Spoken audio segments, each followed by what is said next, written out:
Hey guys, so I kind of stopped messing around with the Eternal Youth keystone, which comes from Glorious Vanity Jewel. And if you don't know, this keystone allows ES recharge to apply into life recharge. Well, basically, it turns into life recharge. And this way, when combined with the Blightwell amulet, you can actually recover 100% of your life per second.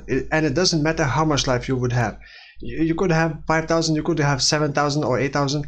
You will still be recovering 100% of your life per second. In the previous video, I asked for your input and to help me decide, should I go with the Xirgil's Crankstaff and block approach, or should I go with dodge and just not getting hit for like less than 2 seconds to start ES recharge. And I tried both in the end, and I'm gonna admit I did not invest that much into this build because simply I just got bored of it. And since I started the build with Xirgil's Crankstaff and focusing everything on block, it was very painful to convert into dodge thing. I think I used like 50 regrets, and I could improve this build quite a bit more, but it would take like another 6 to 7 exalts, maybe even like 9 exalts just to get right above.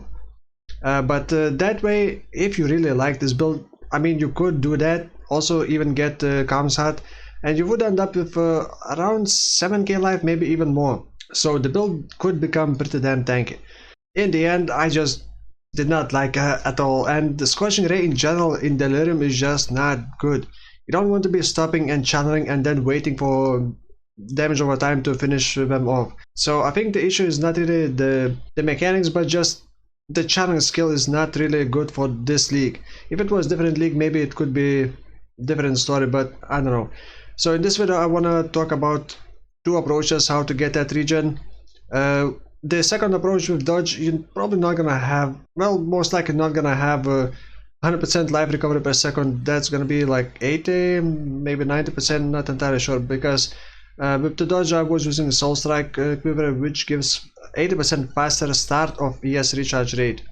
So my ES recharge would start in like 1.5 seconds, and I played with it and it just did not feel as safe as with block. But I must admit, I did not recraft the body armor. I still had the offerings body armor, so I could essence grab the body armor and get more dodge. So I did not have very good dodge, and Scion may not be the best for that if you're going dodge route.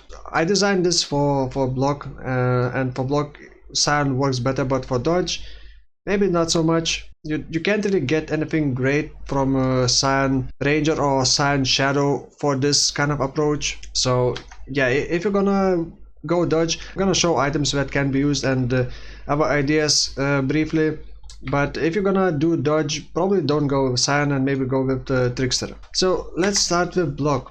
And the damages, by the way, with without Foul Righteous Fire. Also, quickly to mention, Righteous Fire does break life recharge. Now the build, that's how I plan the build. This is obviously not finished. This is like level 80, 81. I would just continue getting more help, planning on getting more cluster jewels.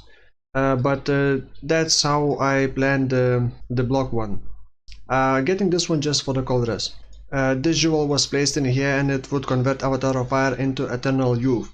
And it would also, I can't show you, but I was also getting 6% life from this one and somewhere else 2%. So that's why you see me taking this one.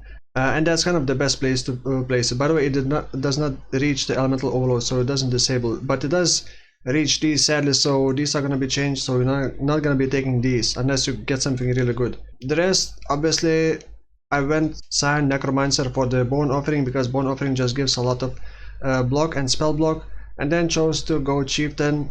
Now I also had, I still have the body armor with the increased effect of offerings, which kind of negates the Scion Necromancer node, which has 25 reduced effect of offerings. You are getting around 30% attack and spell block, and the rest, the staff itself, the Xirgil's Crankstaff, has 35 attack block, so getting spell block is a bit harder. So the way I'm getting more spell block is with the Thread of Hope, with the large Thread of Hope. It sadly reduces all elemental resistance, but whatever. Taking the Minon node, also have the helmet the bone helmet with the helmet enchantment for increased Scorching Ray cast speed.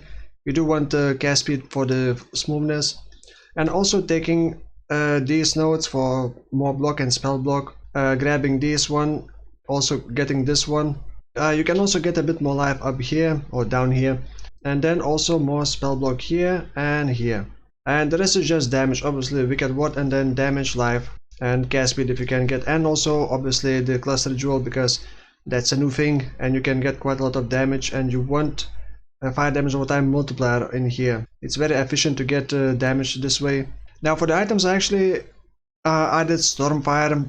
That's why the resistances are so scuffed, and I actually needed to get this one and this one to get my resistances. Of course, if you got better body armor, then great. By the way, on the body armor, you want to try to get max life. This is Hunter's influence body armor, so you want to get flat max life, and then if you can get lucky, roll percentage max life from Hunter, and then get the offerings one, and then craft the percentage max life and max mana.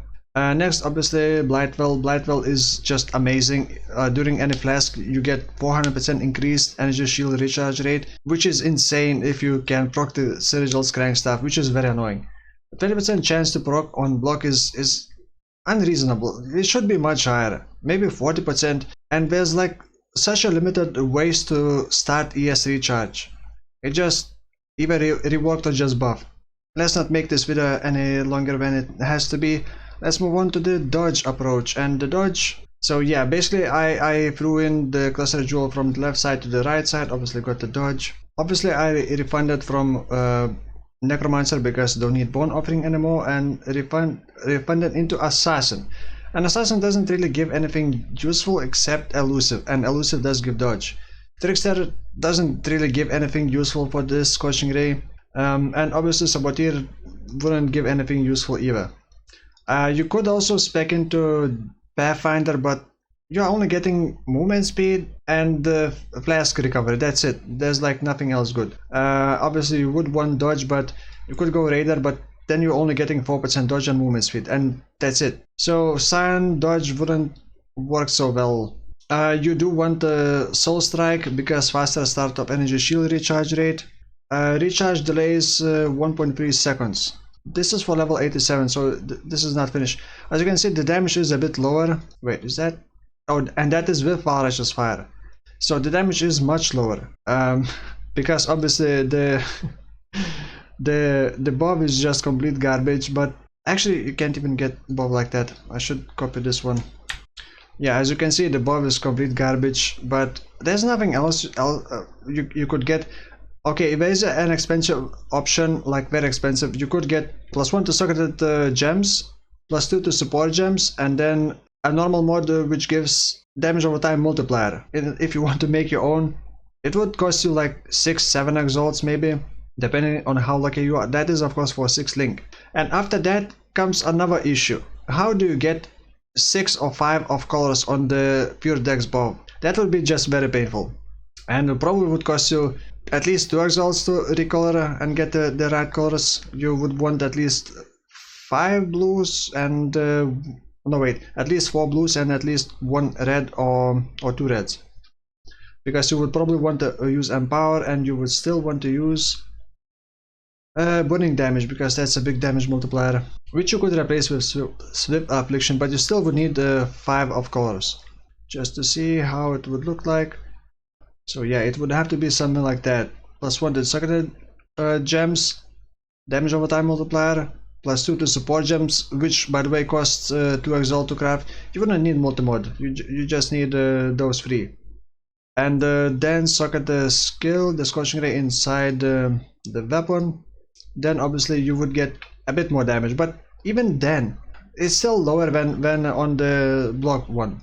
And then the issue, you would also have to recraft this body armor and get essence crafted with attack dodge, and then bench craft spell dodge, and then of course still get life and maybe some resistances.